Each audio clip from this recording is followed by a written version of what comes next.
Good afternoon. Welcome to the Board of County Commission workshop on Wednesday, March 9th, 2022.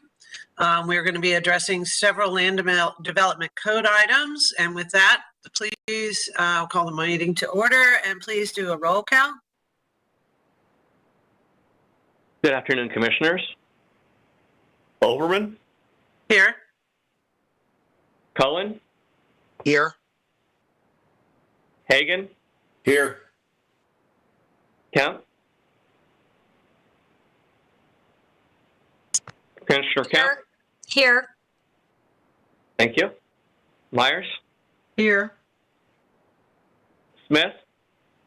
Here. White? Here.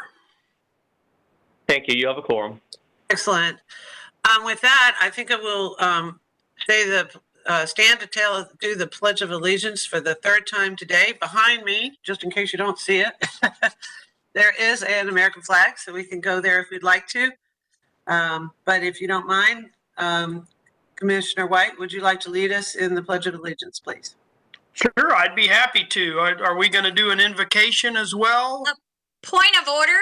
It's Yeah. just not on our agenda and typically isn't. Yeah, we typically we don't do these. Yeah, we typically don't do the pledge and invocation at workshops, but I'm happy to do one if you'd like, Madam Chair. That's okay. It'll be the third one I've done today, so I think we've twice a day is probably adequate. I think we're good. But Okay. thank you for the reminder. I didn't see it on there, but I thought I didn't want to miss it either. So, okay, we're good. With that, I'll introduce Mr. Gormley, I assume, to do the overview.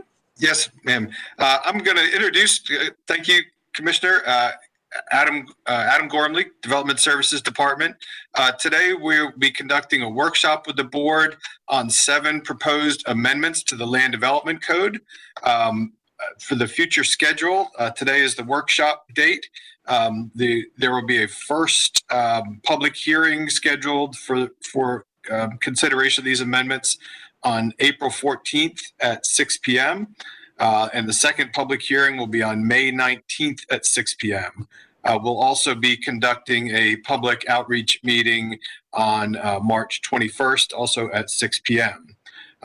So we have 7 amendments to run through today, and I will ask Tom Hisney, Executive Planner with Development Services, to run through each one of these. And I will note that one of the amendments, it was board directed relating to golf courses, future golf course development. So with that, Tom, would you please introduce the first amendment? Good afternoon, Commissioners. We have 7 amendments. I'll give a brief summary of each amendment and pause after each summary in case you have any questions or comments. So we'll go to our first amendment. Israel? Yep, there we go. All right, so this amendment, 22-0515, pertains to adult care facilities. Now, these adult care facilities are facilities that are like child care facilities in the sense that they provide daytime care for adults, but they're not residential facilities. They're not like an assisted living facility or a community residential home. But these are facilities, again, that are for recreation purposes and things like that, but not a residential facility. This amendment proposes to simplify permitting requirements for adult care facilities located in commercial zoning districts, and also to clarify existing locational requirements for larger adult care facilities. So adult care facilities are permissible use in nearly all of the standard zoning districts, and with some exceptions are subject to size restrictions that are based on the average size of surrounding buildings. Staff finds that this restriction is appropriate for facilities that are proposed in residential districts to promote compatibility with surrounding dwellings, but we find that it's unnecessary for facilities in non-residential districts, as these facilities don't really pose compatibility issues with other uses in those non-residential districts. Therefore, we recommend that the size limit be eliminated in non-residential districts. As an example of that, we had an adult care facility that was proposed in the middle of an office park. And because the code said that the scale of that facility, which was occupying a portion of a building, had to, meet certain requirements regardless of surrounding buildings, they had to bring in information regarding the sizes of those surrounding buildings. And that's an example of where we feel that requirement really doesn't make sense in non-residential districts. Also, this amendment will clarify existing locational requirements for facilities with a capacity of more than 25 individuals, and it'll clarify that those are permitted only in the non-residential districts. Available for question. None? Okay. Next. Whoa. Yes, I'm so ma'am. sorry. I was trying to unmute myself. I do have a question. Sure. For an adult care facility, how similar or how different is the land code changes here to, say, a Parks and Rec building? I don't know off the top of my head. We didn't look at that as to what zoning districts allow parks and recreational uses. Oh, yeah. Well, yes and no. What I'm looking for is, for example, if I have a Parks and Rec community center, or a library center, or another community use kind of center that typically not run overnight, Right. But could serve a community well, could qualify as a community benefit for community land design, comprehensive plan design, and any kind of connected community design. Are the characteristics that are described here in the change of the code in line with other day recreational types of facilities? How is it similar, or how is it different? Right. I wouldn't be able to answer that comprehensively, but let's say by comparison to, let's say, a child care facility, which I think is extremely comparable use, other than the age of the persons being served. Child care facilities, give me 1 second. Let's see. Museums, pre-K. Yeah. Child care facilities are broadly permitted in most zoning districts. In the residential districts, they require a special use approval. In other districts, it's a conditional use. Adult care facilities in our code has always been a conditional use in the various districts. Where it's allowed, it's not been a special use, and we're not proposing a change to that. I find that really fascinating, that they are basically just based different on ages, but one requires a special use and the other does not. What's the thought process behind that? Well, I think when you look at where it breaks it down into the actual regulations, whereas in the table, it's a conditional use in virtually every district. When you get into the regulations, then it starts saying that if you have, and give me 1 second to check, if you have 10 or less individuals, then it's permitted in all the zoning districts.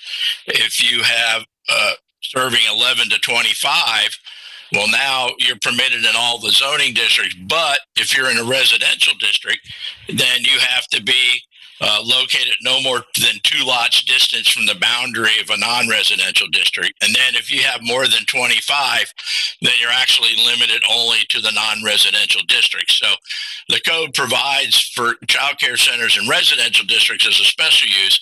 These are conditional uses, but in fact, when you get into the details of the existing regs, they are actually, when you get to a larger size, they're not permitted at all in residential districts.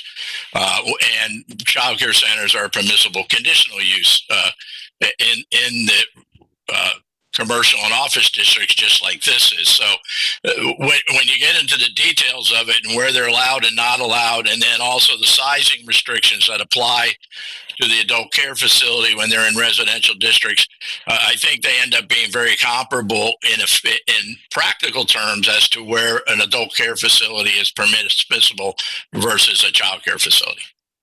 Okay, so can I summarize what I think I just heard? And if I'm wrong, tell me, please. Yes, sir.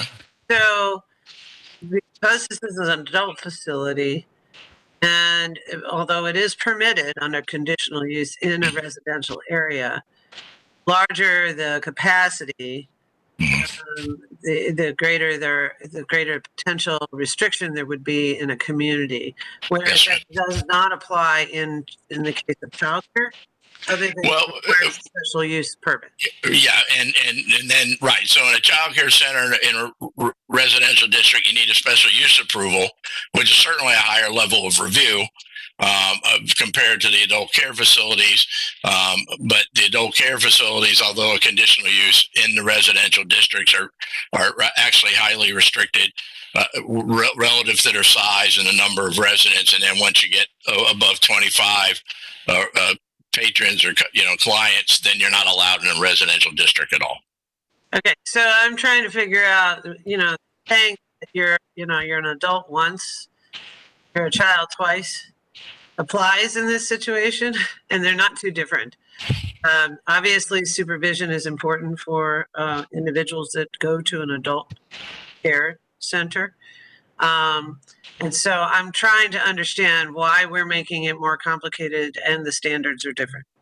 So somebody help me with this, because if we're trying to simplify our code, make it easier for being able to include community benefits such as child care as well as potentially adult care, how can we simplify this process? I like what I see, don't get me wrong, but I also would like to make sure that we're not creating another silo that is different, a set of rules that makes it difficult for a community design plan to be implemented. Okay. So the intent of this amendment, understand that may have some questions about childcare facilities, but the intent of this amendment was to simplify the process for locating adult care facilities. That was the intent of this language here. We saw some scenarios play out, which thought was complicating and say over regulating the locations of these. So this amendment is intended to address those situations and not have unnecessary hoops jump through that we've historically required, because that's been the language in the code, and that was our motivation for suggesting this change. Okay.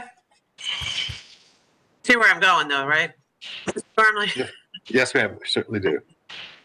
if there's some similarities, or at least the ratios are somewhat similar, and I can see how that could work. And there may be extenuating services when it comes to children, because they typically need more outdoor space and play areas, whereas adult care facilities may not have that same need, or at least not to the level.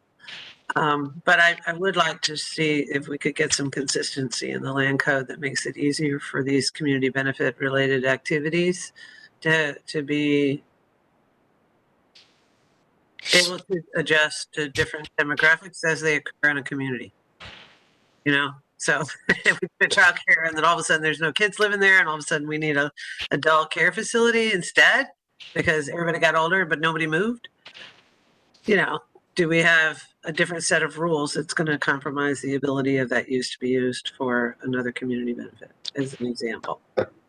Understood, and we'll look at that based on the example you gave of transitioning from one to the other. Excellent. Thank you. Thank you. That's all I had. Anyone else? I don't see any hands raised. Okay.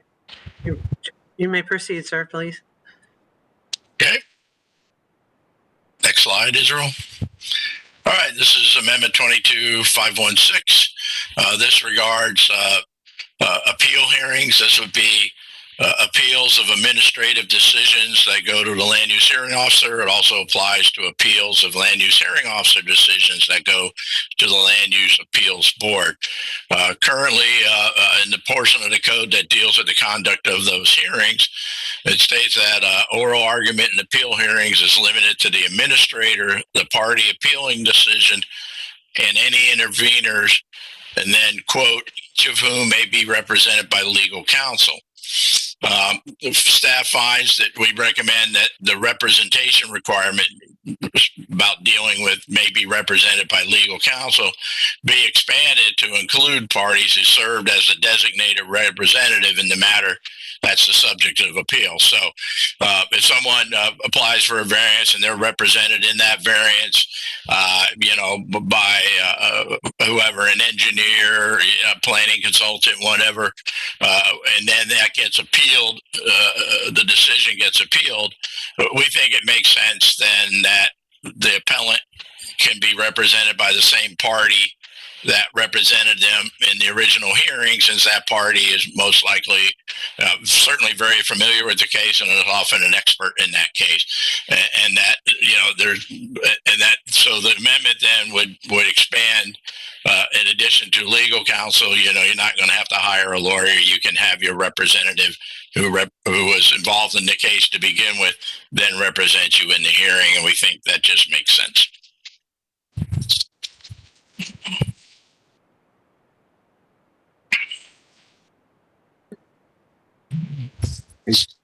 Questions on this item? Commissioner Smith, I have a question. I don't know if you can see my. Raise your hand. Commissioner Smith, you're recognized. Thank you. Just a quick question. So, Mr. Hisney, you said that appeals of an administrative decision go to LUHO, Land Use Hearing Officer, I believe. And Yes, ma'am. Appeals of the Land Use Hearing Officer go to an appeals board. Yes, ma'am, the Land Use Appeals Board.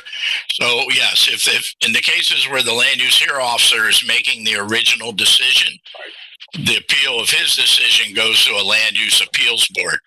In the cases where the administrator makes the original decision, it's appealed to a Land Use Hearing Officer. Now, the Land Use Hearing Officer's decision and an appeal of an administrative decision, that decision, if parties don't agree with it, then they go to the court. So it's the LUHO is the appeal for administrative. The LUAB is appeal for LUHO. Oh, that's the LUAB. Yeah, Land Use Appeals Board. Yes, ma'am. LUAB. Can you just quickly tell me who's on that and how do they get on that? And yeah. It's a citizens board, and they are appointed by the Board of County Commissioners. All of them are appointed by the county commissioners. That's my understanding. Yes, ma'am. And how many are there? I believe there's 7 seats. I don't know if they're all filled at this time. Okay, thank you. That's good. Thank you. Don't want to take us too far afield there. Okay. Any other questions? I do not see any hands raised. Okay. All right. Next slide, please. All right. This amendment is 22-0517. And this concerns parking standards for child care centers. And the purpose of this amendment is to clarify the existing parking requirements. The code has requirements for the total number of spaces that are allowed or required for a child care center, but then it also has language specifying where spaces that are patron spaces have to be located next to the facility and things like that, but it doesn't specify how many of the required spaces are required to be patron spaces. So this amendment is going to address that to assist in the site development reviews and things like that. And that's the main purpose of this, is to, again, clarify what spaces are to serve patrons versus the employees, and that pertains to the location on the site of those spaces.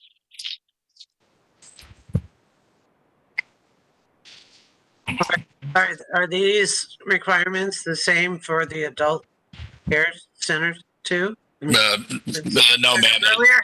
Yeah, no, the adult care for center does not have design requirements for location of parking. So that's my question. That's my point. Typically, adult care center is going to have employees and drop off, or delivery for doctor's appointments and those kinds of things. But typically, not a great deal of drive to those centers. Same is the case with child care centers. You drop your children at the child care center, and staff monitors and cares for that child for a certain period of time. So I'm curious about the standards we have for an adult care center as it applies to a child care center in terms of across the board. And in this particular case, as you just alluded to, there's no parking requirements for adult care centers, but there are for child care centers. There's parking requirements regarding the number of spaces that are required, but the regulations don't get into details about where the patron spaces need to be located versus employee spaces like the child care regulations do. Why? It's been like that in the code for as long as I've worked with Hillsborough County, so I'm not certain what the origin of the difference is. Commissioner, we understand. Fix that. Yeah, we understand the point being made in the question, and we will look at the requirements for one relative to the other, and can come back to the board with suggestions on making them similar, if not the same, for as long as, and I appreciate that from both of you. I appreciate that, but just because that's the way we've always done it is never an answer that I like. So I always looking for an opportunity of, what will work now given what we have learned from past opportunities to learn. So that's one of the reasons I thought if similar facilities in terms of caring for someone who needs to be there for some duration of a day, maybe the standards should be somewhat similar and thus make it easier to plan for both of them in a community. So I'll stop there. Commissioner Smith, you have a question or a comment? Oh, Yeah, I think I saw Commissioner Kemp. I'm sorry, Commissioner Kemp.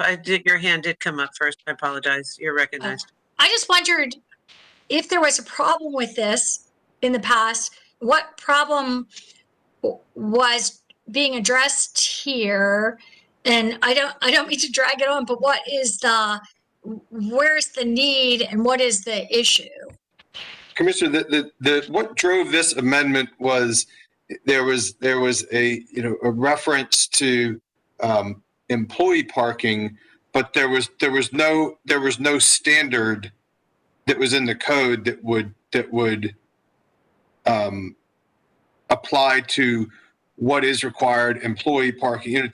It's an atypical requirement to have parking requirements for patrons versus employees. So we had language in there, but we didn't have any standards that would help guide us to say, yes, you're meeting this, or no, you're not, other than an applicant saying this parking is for employees and this isn't. But we didn't really have anything in our code that would guide our review of those of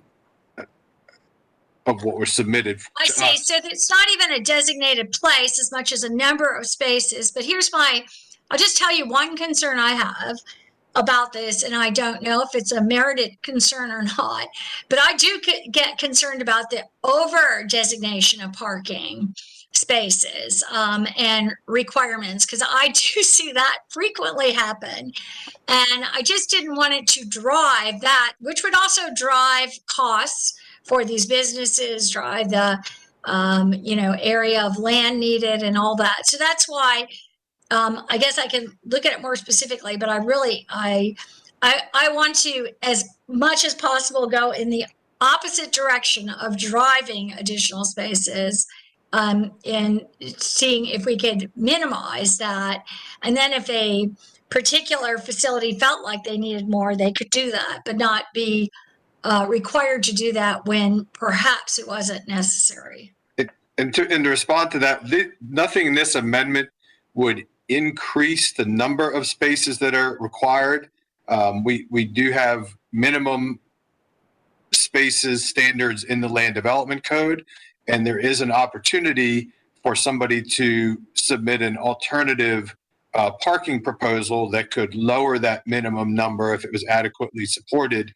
In the event that a facility chooses to provide parking spaces in excess of the minimum, those spaces have to be constructed to not be impervious. So they need to be semi-pervious materials used for that over parking. But in clarifying again, nothing in this amendment would drive an increase in the minimum number of spaces. It's simply the location in the accessibility of those spaces. Thank you.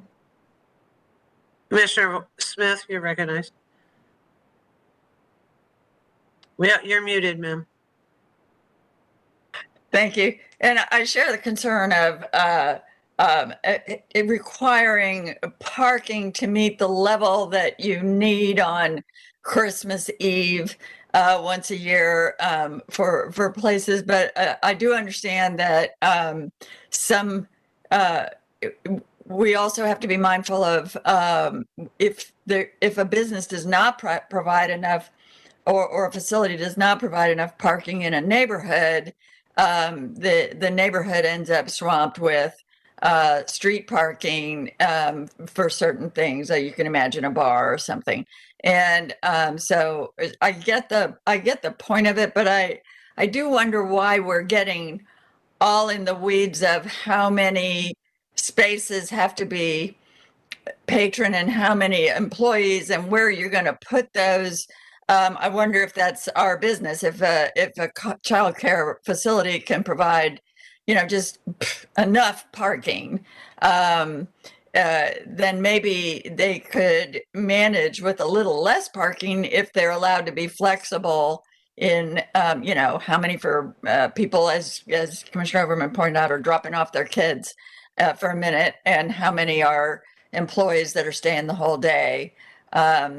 So I just wonder if this is needlessly involved with us, but that's just what I'm thinking. Okay, I don't see any other hands raised. Mr. Gormley, would you like to respond? I just got to say, certainly we're open to any direction. I think that the intent of this was to have the patron parking be more proximate to the child care center itself.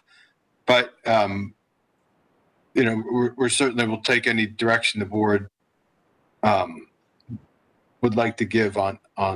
I would think that any restaurant or like my eye doctor or anything tells their employees to park farther away to leave room for the patrons to park closer up. And if they didn't, they would start hearing from the patrons that all the nearby spaces are blocked. I mean, I think that's kind of something you could leave up to a business decision. But that's just the way it looks to me on the face of it.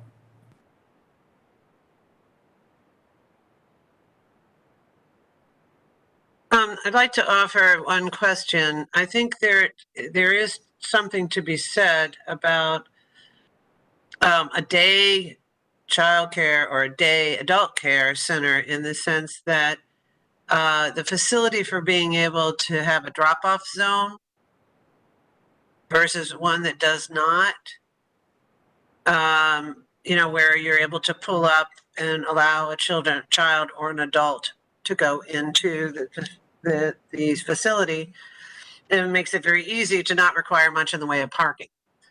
If you have to park to, get your child out of the car or get your adult out of the car and then take them over to the door safely, depending on the layout, is where I see there is a potential for differences in the way the parking requirements are required. But in terms of where and how, I agree. I don't think we need to make it that complicated. I think the only issue I would see that would impact the number of spaces other than what the staff needs, and, to serve the facility, would be whether or not there was a drop-off zone versus a, park and drop-off zone.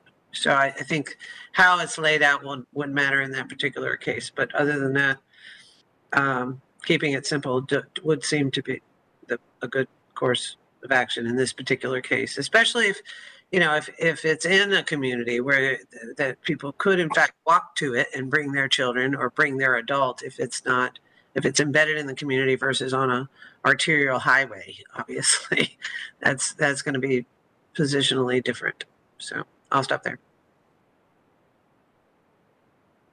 So hearing the comments, if the board would like us to shift the focus on this to eliminating any difference between patron and employee parking, we could certainly do that. We may still have time for that amendment to get. We could work with the timing and the planning commission for their review if the board would like us to change the focus of this amendment to simply eliminating the distinction between patron and employee parking.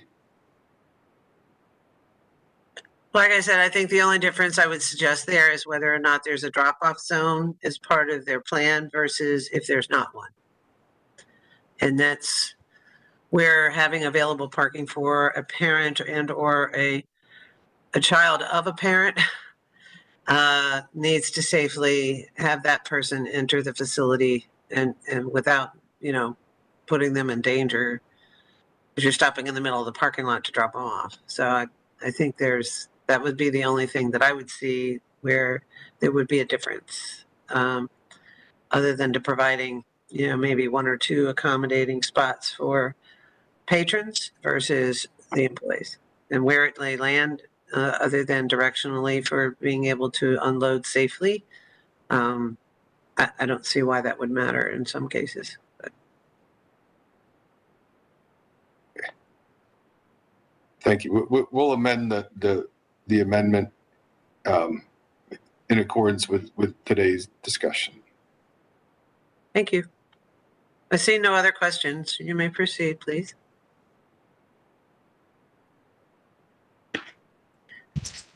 Our next amendment is 22-518. This is the amendment that was directed by the board to require approval of a planned development district for new golf courses and country clubs. Currently, golf courses and country clubs are permissible uses by right in nearly all zoning districts. This will require that we'll change that to require a planned development approval. The amendment we brought forward also attempts to address existing golf courses that will become non-conforming uses through this amendment. We did a quick review of golf courses in the county, and although the majority of them are located in planned development districts, we found that there are 3 existing golf courses in standard zonings. This amendment, by changing to a requirement of a planned development district, will make them a non-conforming use, which then brings with it some issues regarding simply rebuilding of facilities, expansion of facilities, because as a non-conforming use, they would have to do a special use approval and come to the board in order to be able to make those kind of changes. So we recommend that language also being put into the code, into the parts and dealing with nonconformities, that golf courses, clubhouses, which are existing in effect at the time of the effective date of the amendment, that they and were lawfully established, that they will be deemed a conforming use without need for a non-conforming use review. And that they could enlargement or replacement or modification of the golf course or clubhouse would be allowed without need for rezoning to planned development, provided that no additional land is involved in that change. I'm available for questions. Okay, thank you very much. Commissioner Kemp, you're recognized. Yes. Well, I'm glad we've talked about dealing with this for the future. As we on the board know, this has been an issue. And I think Commissioner White maybe raised this first in regards to golf courses, but I think it could, as I've stated before, who knows what other things in the future. Right now, I could see it as applying to lagoons where we have, and I guess the one lagoon that's there, Mr. Gormley, I go back and forth on understanding this. I have it all straight and then I confuse it a bit again. But so that is approved as a special use, or is that part of the PD? Commissioner, that is approved as part of the plan development zoning.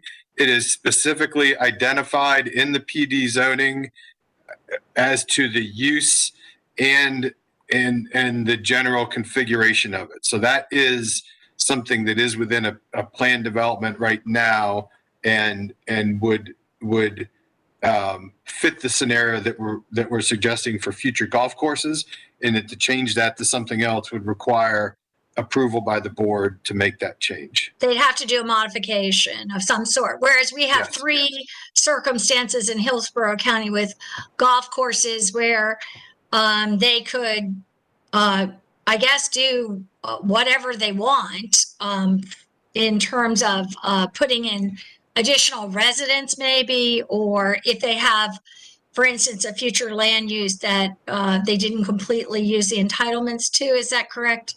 I think the scenarios are ones where they're on Euclidean standard zoning districts. So the district would permit a golf course, but also might permit homes. So that golf course could be scraped and be redeveloped with homes or other uses allowed by the zoning district without any need for board approval, because it's already in a zoning district that allows other uses. And that's what this amendment would preclude for the future, is that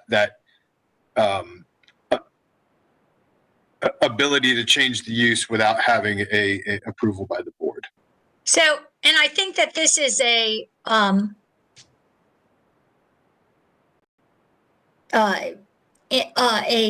improvement that we need to be able to do this. For instance, we already know of Pebble Creek, but there was something like the lagoon. We know all over Hillsborough County that this is becoming more of an issue all over the country, really. So doing this PD would make some accountability in terms of the BOCC's approval. My other concern about this, and I don't know if there's any way of addressing this, actually multiple concerns. One is, as residents have said before, when they move into a golf community, or right now lagoon community, or whatever it may be in the future that we don't know about, they look at it as if they will always be bordered by that facility, which is a community facility, whether it be a golf course or a community center or a lagoon or whatever amusement park. I don't know what that the developer would provide, and they're not on notice. They felt very much not on notice that at any time that could change. I know it has to come to the board, but that they, that isn't necessarily a permanent structure. I would just kind of wonder if there's any way to put people on, if there's anything we can do to put people on notice, just so I find it really difficult. But, some people in Pebble Creek were saying they had just moved in. To put people on notice that this, is possible, that this could later be, the most objection people have, of course, is modified to include more housing. But I don't know if there's anything to be done about that when the PD is done, or to, one, put people on notice, and two, to allow it to be made vacant land or environmental land or something like that. If that use is no longer there, I'm struggling a little bit with how we notice and transition. And I don't know if there's any other better answers. That's what I'm asking. So in the case of Pebble Creek, that's an example of a golf course that is specifically identified on the plan, on the PD site plan. Right. So that cannot change to something other than a golf course without coming through a notice, public hearing, and approval by the Board of County Commissioners for that change. I guess I was, for people that move in there, to know that even if it happens in a decade, it could happen in a decade. They're not necessarily, they might be subject to change on these kinds of things. You can expect a house will be there, but maybe not these types of facilities. I don't know, maybe I'm asking the impossible. And the second thing is, and I guess it has to come back to us, but for instance, if somebody has entitlements and they've given up some of those entitlements in terms of the future comp plan to build, they could build 1,000 houses here. Instead, they build 750 in a lagoon or a golf course, let's say. So that when they come back to us, they do reasonably have the entitlement to do another 250 homes there instead of anything else. I don't know if there's any answers with regards to that.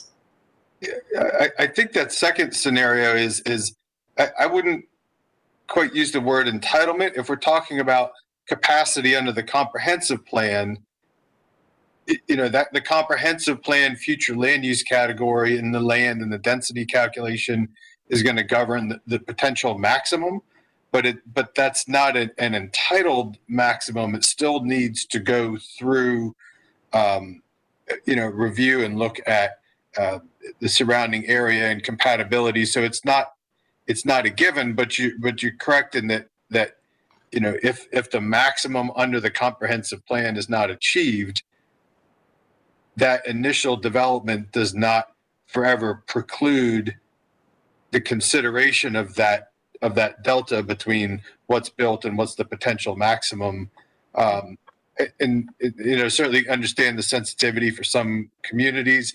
It also does have a bearing on where we're looking at potential for growth. There's a lot of development that is under the maximum that is permitted under the plan.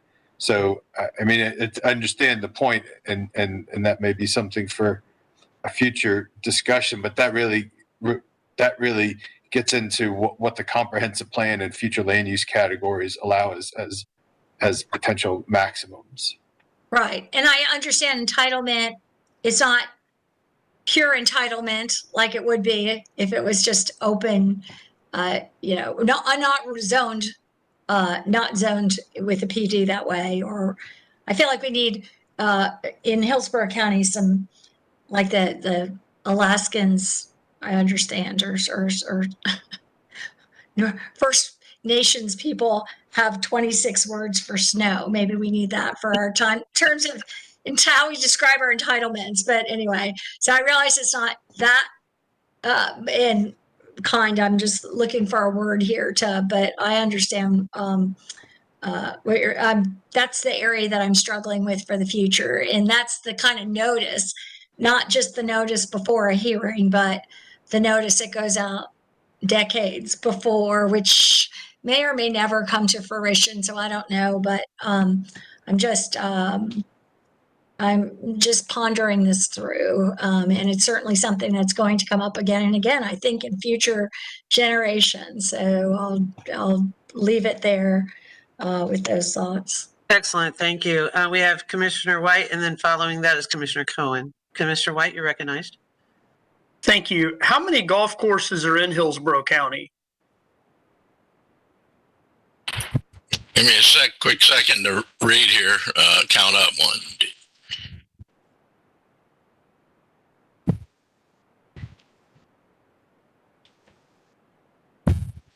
Approximately 30 in the unincorporated area.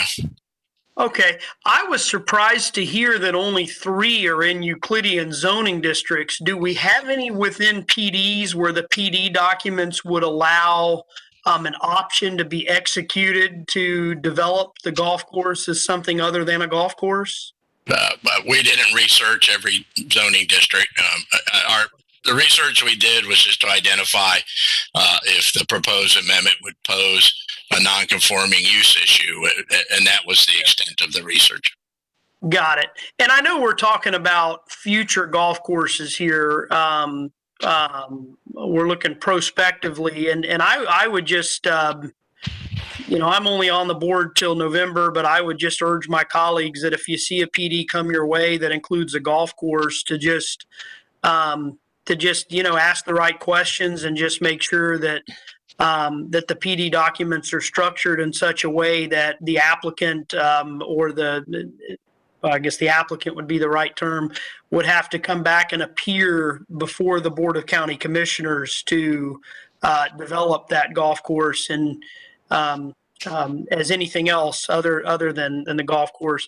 I guess a question for Adam would be, I was sort of hoping that this policy initiative could include other types of passive use recreational sites, like if a community were to have a walking trail amenity or something like that. Would it be really complicated to have this include those types of things, or would you recommend that we just take care of the golf courses for now and maybe take another bite at the apple? Perhaps the golf courses for now. A golf course is a identifiable big chunky thing, and so I think it's reasonable to require, if you want to do this, you need to go through a planned development zoning. Would want to think about how restrictive we might become to create other type of passive amenities. But certainly. You see what I'm getting at, though, at a high level, Adam. If a bunch of homeowners have homes that surround, some green space, which has customarily typically been a golf course, there's a reasonable expectation that that's not entitled, such that someone can just come in at will when they're ready. It's already entitled, and just start putting up homes or businesses or whatever the case may be. So right. I don't want to muddy the waters here. I'm more than happy to just take another bite at the apple and see if we can go back and look at other types of green space and passive use recreation. But I think addressing this golf course issue is a huge step in the right direction. There is one that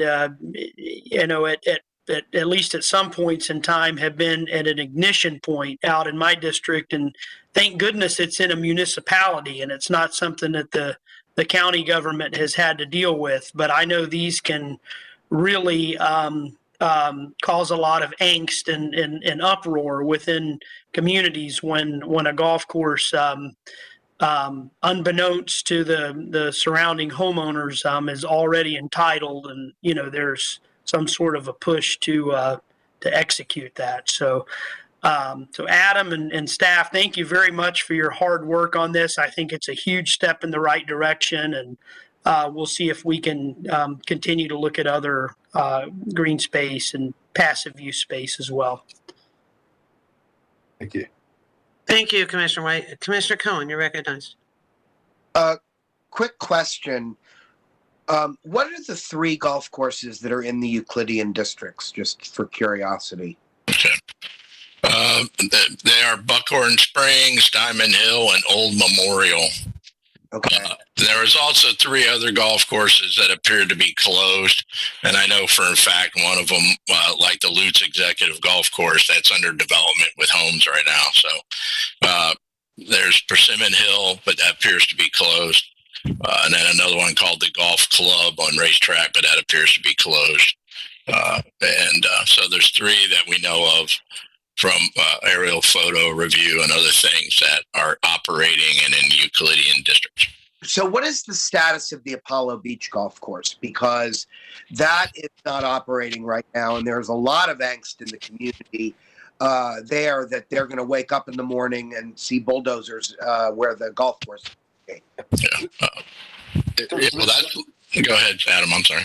Yeah, so Commissioner, that one, and we have had some interest in changing the use of that, but that one is shown in the plan development zoning as a golf course, and so the only thing that can be is a golf course unless the Board of County Commissioners were to approve a modification to the plan development zoning to approve it for something else. So they would not be permitted today to go and bring in, and redevelop that to some other use.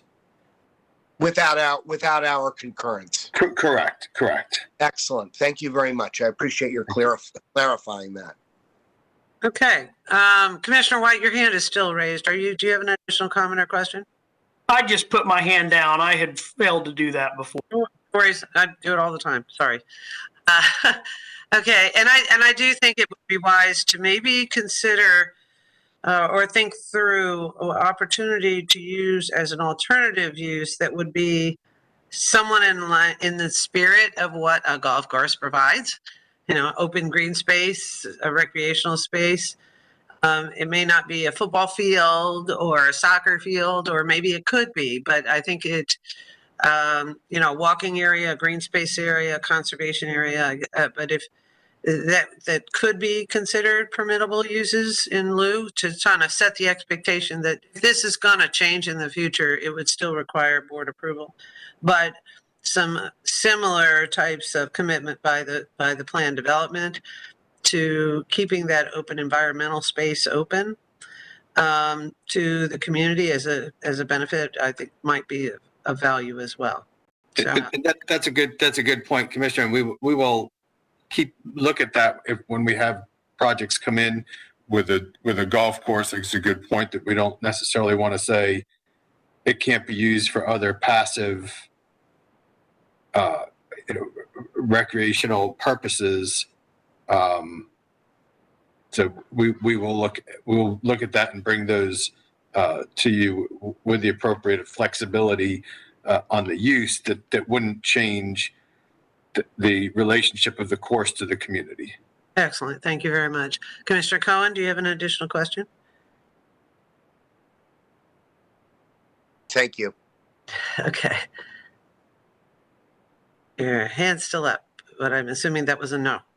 So you may move on, gentlemen. Thank you. The next amendment is 22519. This is going to revise the definition of home-based business in the Land Development Code.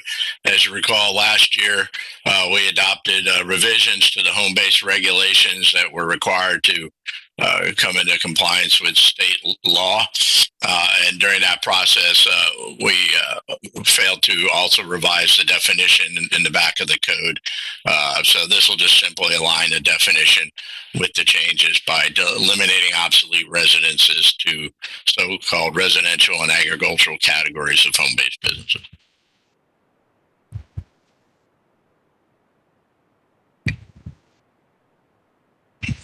Can you help me understand why they're obsolete? Yeah, previously the regulations for home-based businesses made a distinction between residential business, home-based business, and agricultural home-based businesses, and that was linked to the zoning district that they were allowed in. The type of uses that were allowed in the agricultural districts were a little more intensive than the type of uses allowed in residential districts, but that distinction was removed during the code amendment in last year because that distinction was not in line with state law. I see. Okay. All right. Thank you. Any other questions on the board? Seeing none, you may proceed. All right, next amendment is 22-520. This is to establish a parking ratio for kennels. Our code currently, we require parking, but there's nothing in the code as precise standard for kennels. This amendment would propose a parking ratio of 2 spaces per 1,000 square feet of gross floor area. We did a survey of surrounding jurisdictions and found that this is that the range is somewhat less than 2 to more than 2. This is kind of a sweet spot in the middle of what is found in other jurisdictions. Okay, so let me ask a question. Here is an animal care. But sometimes they do stay overnight and stay longer, obviously. But frequently, this parking requirements, I mean, the parking relationship to the business is a drop off and pick up scenario. The patrons of the animals that stay there don't stay. That's the whole point of a kennel, is to leave your family pet or family four-legged family member, or 2, I guess, if you had chickens or something. But but if you have an animal that you're actually asking to stay overnight, this is more of a drop-off zone. So that was I was asking earlier. 2 spaces per 1,000 square feet to provide animals with a place to be and employees to care for them doesn't seem to be necessary when it's actually a drop-off situation most of the time, I would assume. Is that in line with your calculation or rationale for 2 spaces per 1,000 square feet? Yes, I mean, again, it was partly, we examined other jurisdictions. Also, looking at a size. So if you had and we feel that it's an adequate number to serve the need for people dropping off and for employees of the facility who'd be parked there all the time, obviously. And we feel it's an adequate ratio without being excessive. How many animals per square foot? Is there such a thing? No, our regs don't regulate the number of animals per square foot in a kennel. Okay.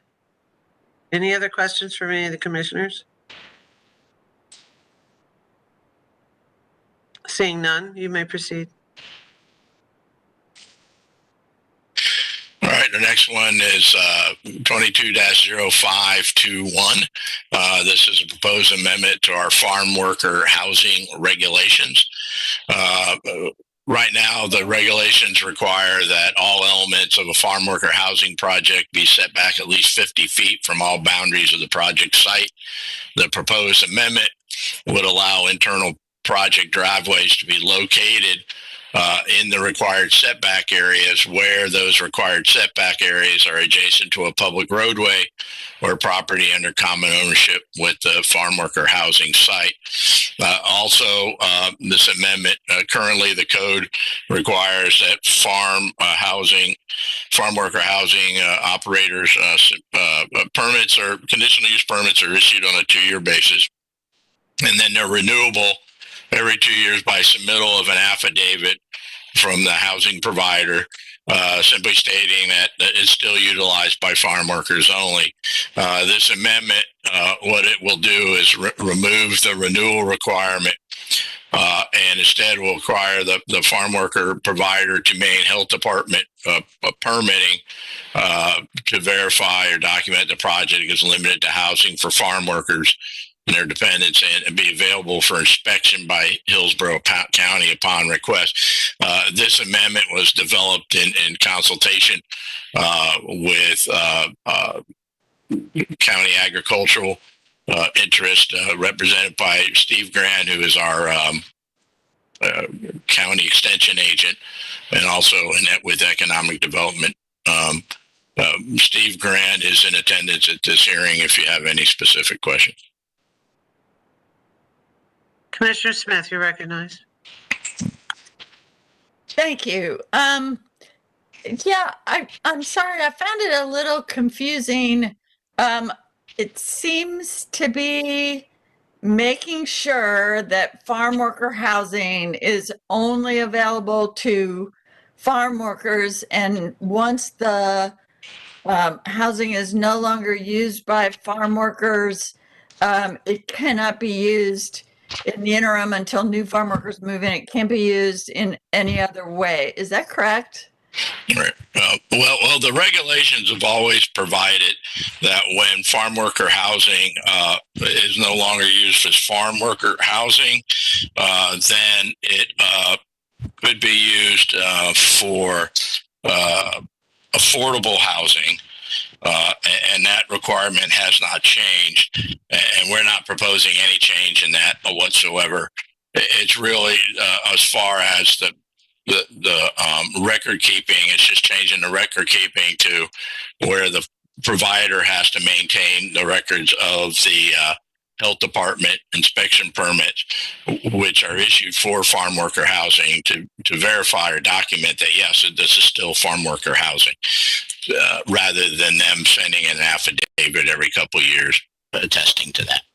And Commissioner, if I just to expand on that, the rationale for it going away when it's not being used as farm worker housing or potential affordable housing is because the density that's allowed for farm worker housing is much higher than what would be allowed on typical agricultural land. So we make a recognition that for this component of agricultural operations, there's a potential need for farm worker housing that would need to have different characteristics than just regular housing in agricultural areas. So that's why that is in there. If something that is being used as farm worker housing that is otherwise meeting the density requirements of the land development code and I'm sorry, the comprehensive plan and land development code provisions, that does not have to go away. It's the farm worker housing developments that are given a special treatment because of their status as farm worker housing. Here's my main concern is that the farm worker housing that I've seen, and I've seen farm worker housing even in my neighborhood in Ruskin, which is in the urban service area, as well as outside the urban service area, is very low standard housing. And I just have always assumed that that's because it's allowed to have lower standards by some federal legislation or something, protecting farmers to allow them to house farm workers in a temporary way, in a way that would be economical for them. But I've seen some pretty darn shabby farm worker housing in Hillsborough County. And so personally, I believe farm worker housing should have standards every bit as high as other affordable housing or student housing or any other kind of housing where, we're trying to have a high density of people, maybe temporarily or whatever in the case of student housing. But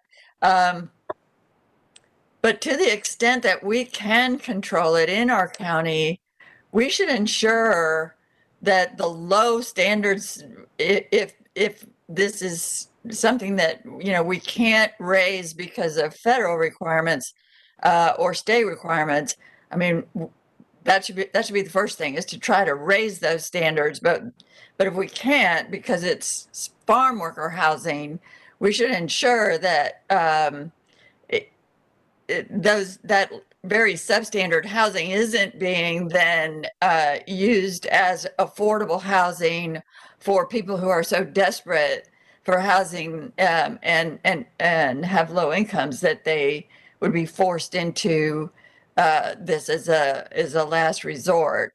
So I've read through this, okay, but it was not clear to me what, when we eliminate the 2-year term, and some of the strike through and underline stuff seemed to be saying, anyway, it's not clear to me how this is helping the farm workers or anybody else who may utilize this housing. So Commissioner, the drive this change, well, let me address the affordable housing first. If I'm not aware of any instance where farm worker housing has been converted to affordable housing, but if it did, it would need to go through the same steps as any affordable housing development would, which would include, as things stand now, some county involvement with it to ensure that it would remain affordable. So it's not something that can just move one group of residents out and bring another group of residents in. It still would have to come back through the county review.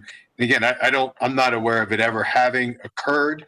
The drive for the changes that are before you today was some feedback that we've got about uncertainty of how the projects could develop. The Land Development Code does recognize farm worker housing as discussed earlier. It's a potentially temporary use. It's there for a particular purpose, and then once that purpose is no longer being served, it would be cleared off and put to a different use. But what was driving these amendments today was some uncertainty about where an access road could be, and it was in the feedback that we received from the agricultural community was that it was impeding their ability to understand the requirements for developing farm worker housing, and that's why we included the clarification on the road setback. A lot of times these projects come in as a subset of a larger farm, and in doing so, they kind of create artificial boundaries between their farm worker housing and the rest of their farm. And so that was part of the rationale for the Okay. But I mean, that's fine where the driveway is, but the part that says the amendment will also eliminate the 2-year term for farm worker housing zoning approvals and the need to renew the permit. I mean, I'm worried about deregulating this because for anybody who doesn't know, the farm worker housing that I've seen is typically a collection of pretty shabby old temporary homes or mobile homes or some container homes or something along those lines, packed close together with there's been concerns about the septic and sewage actually working, and I know the health department is in charge of inspecting that, but I just wouldn't want to have anything here be deregulating or eliminating any oversight or opportunity for public hearings we might have every 2 years, for crying out loud, to ensure that these people are being housed safely and carefully and to standards that we would approve of on our watch. So nothing in this amendment is changing any. So you're correct that the Department of Health is charged with inspecting, I believe their term is migrant labor camps. That's the term that DOH uses. And so we are looking, the purpose of the 2 years, there was no new public hearings required. There was simply the owner submitting an affidavit saying, we're still operating as farm worker housing. And so what we're changing that, or proposed to change that to, is rather than having this step, is that they're required to make available to us upon request the proof that they have Department of Health permitting as a migrant labor camp or farm worker housing for LDC purposes. So I understand your We're point. eliminating that requirement that if we thought there was code violation or something, we could request for that. Now we're eliminating. We're adding that now that doesn't exist today. So today there's no obligation for them to provide the information to us about their DOH permitting. This amendment would put that obligation in place today in lieu of a basically an affidavit statement saying we're still farm worker housing. It does not allow any code violation or change the way that the LDC would regulate the operation of farm worker housing in any way. Okay. Other than clarifying that the road can go in within the 50 feet. So. Yeah, I got that part. And I'm sorry for being so obtuse and taking up the time. I read through it a couple of times in the legalese. I just couldn't quite understand. So thank you for clarifying.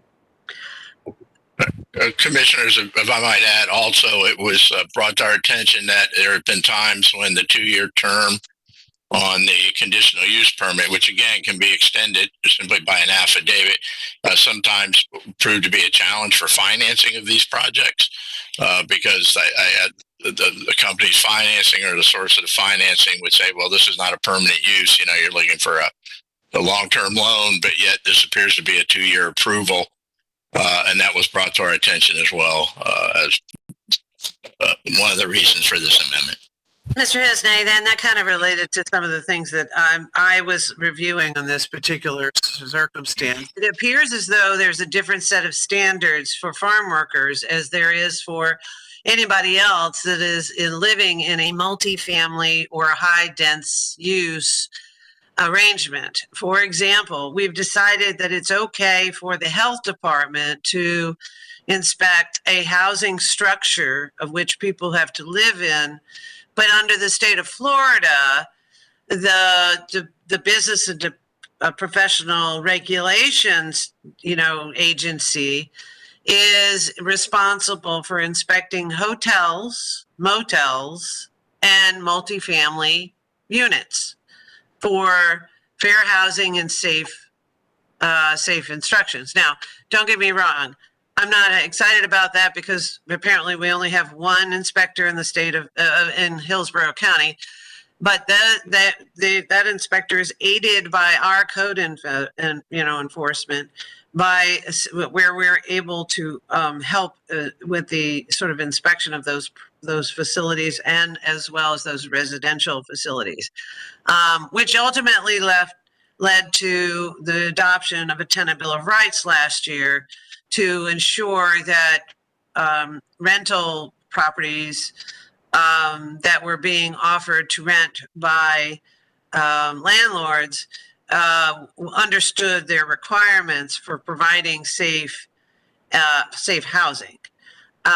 In this particular case, the health department is relied upon to ensure that it's adequate and safe housing. Whereas they may not have the engineering experience or the code enforcement requirements to understand what safe housing really means. They may be evaluating, again, to Commissioner Smith's point, whether the water's clean and there's appropriate wastewater facilities and if there's mold on the wall, maybe. But I'm really concerned about the lack of accountability on that reporting. It's not to say that a long-term or short-term permit, which may or may not compromise the ability to finance a quality standard of inhabitants or inhabiting for migrant workers. I'd love to see that. But I also want to find some accountability in this issue. So, for example, now where the housing provider or property owner is required to maintain the health department reports. But I'm really fascinated by what's happening when the health department does these inspections, even if they're done on a quarterly or semi-annual, annual basis. But what happens to accountability on when they find a problem? Who oversees that? And what corrective actions are made? Does that report of failure of safety or housing or health standards go to code enforcement? Or does it stay with the health department and just get reevaluated a quarter from now to find out that either it changed or it was not? And maybe Mr. Grand could advise us, since he's on the line, is more than likely, being in our IFAS office, somewhat familiar with how that's handled, if we don't have anyone from the health department that could advise us there. Good afternoon, Stephen Grand, County Extension Director. And as far as the inspections go by Florida Department of Health, the inspections occur twice quarterly while the units are being occupied. In addition, they are inspected by the federal government division, Department of Labor, if those housing units are being used for H-2A guest workers that come in. In addition, the county code enforcement requirements also, they come into play, that as it does to any housing in the county. So there's really 3 levels of inspection that could occur, or oversight that can occur on these farm worker housing projects. And it was alluded in terms of the construction of these units, or how they're put on the site. The construction permits for farm worker housing occur just like any other construction in the county. So it's not as if there's a lower level of construction requirements. The residential units are, have to comply with all building and safety codes when they're built or placed on the site, if it's a mobile home or other type of manufactured housing. So the requirement for maintaining this permit in lieu of the 2-year renewal with the affidavit, I see it as a higher. It's in a way a higher level of oversight, because now we are requiring them to prove that they have this Florida Department of Health permit, when previously that was not a requirement of our conditional use permit. So thank you very much for that answer. So when those Department of Health reports are prepared, where do those reports go, and who oversees the quality assurance of improvement for meeting fair housing standards? The Florida Department of Health, their requirements are internal to their department, and it is a review process where deficiencies have to be corrected within 30 days. Otherwise, the permit then is invalidated. So there is a process there. I do not believe that they are forwarded to the county, code enforcement, although county code enforcement can always inspect something where they think where there's a report of maybe a deficiency in safety on a site. So I'm going to ask the question in a similar manner. So can you verify that the Florida Department of Health is inspecting at a level that assures that we're meeting federal fair housing standards for the individuals that are living, even if it's at a short-term period of time, on these agricultural sites? Absolutely. Not like I said, not only is Florida Department of Health inspecting, but U.S. Department of Labor also inspects, and they inspect based on the fair housing standards that you that you mentioned, in addition to, since this is a worker housing situation, it is also inspected according to OSHA standards. Okay, great. Thank you very much for that. I was just also curious, this is farm worker housing. Is it only for individuals who work on the farm, or does it also accommodate the family members of those that work in the farm? So is it separating families and locating the families potentially at another location with similar standards? Our farm worker housing regulations don't differentiate whether it's individuals or family units, although the predominant type of housing that is being provided recently, because of the labor market, is for single male individuals. The type of housing that you're describing, where it's a family unit, is really more transitioning, instead of a migrant type housing, to a permanent type housing, like apartment style housing. And there's a couple of them out towards Dover, and they, in my estimation, they are more defined as affordable housing, a project like San Jose Mission or other similar type housing. But the predominant type of housing being developed today is for single individuals housed together in a unit. Okay, thank you very much. Yeah. Are there any other questions before we follow up to adjourn? Seeing none, Mr. Gormley, is there any other items that you'd like to address? No other items for today. Our next action on this will be the first public hearing scheduled for April 14th at 6 p.m. And I appreciate the board's time and attention and the discussion and questions. Excellent. Thank you, Mr. Hisney, for your assistance in this matter. I appreciate it. All right, everybody have a great day. Meeting adjourned. Have a good afternoon.